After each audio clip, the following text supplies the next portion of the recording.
try our new app right now, furgpt.com. I click at the link at the top line of the description box.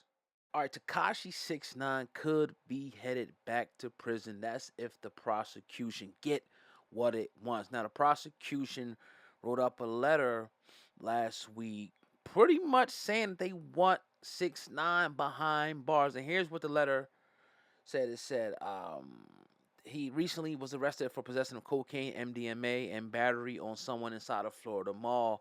They're saying warrants him to serve 3 to 9 months in prison, followed by a new 2-year term of supervised release. Now, the letter also recalls a warning from the court during his sentencing hearing for previously violating the terms of his release.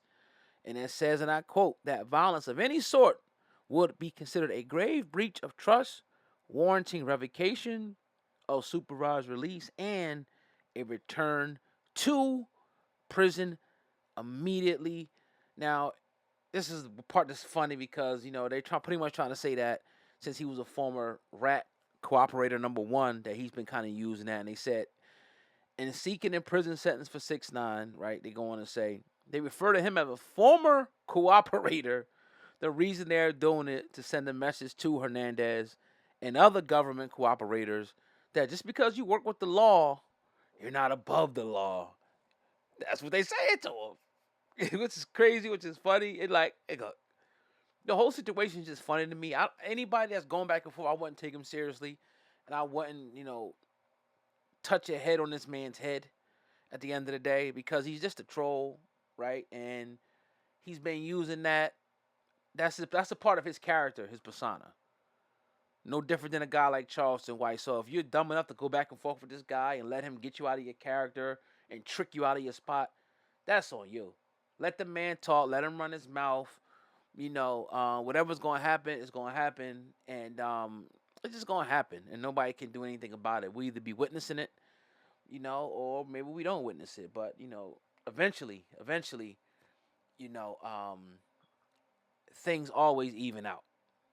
So with that being said, I don't see him going to any type of prison. 3 to 9 months is already chump change. I figure like they gonna if they even give him that, he'll be out quick as hell anyway. The supervised release thing, which is a joke at the end of the day, because think about it, I know brothers that that's on release, parole, probation. They get a fucking traffic ticket and they violate it. Not literally, but sometimes, or they get like contact with the police or any new case or anything, especially if you got caught with drugs again, or you was caught up in a fight or something like that, you're getting violated right then and there. And either you're gonna have to continue to finish your whole sentence, or they'll sentence you to like what they don't try and do with him, 2 months, 3 months, depending on the severity of the situation, and what you did. So I guess it's kind of per the course, but I don't see brothers like as soon where I'm from, if you on papers, as soon as you get locked up, right? You got a probation hold or a parole hold. Like, immediately. You're not getting out. You're not bailing out. You're not getting out until that case is resolved. So, again, that's just where I'm from. I don't know how we out from, but let me know what you guys think in the comment section about the prosecutors wanting 6ix9ine to go to prison. Let me know what you guys think. I appreciate you. Hey, don't forget to check out our sponsor, too, for GPT. The link is at the top line of the description box. I appreciate y'all. Peace.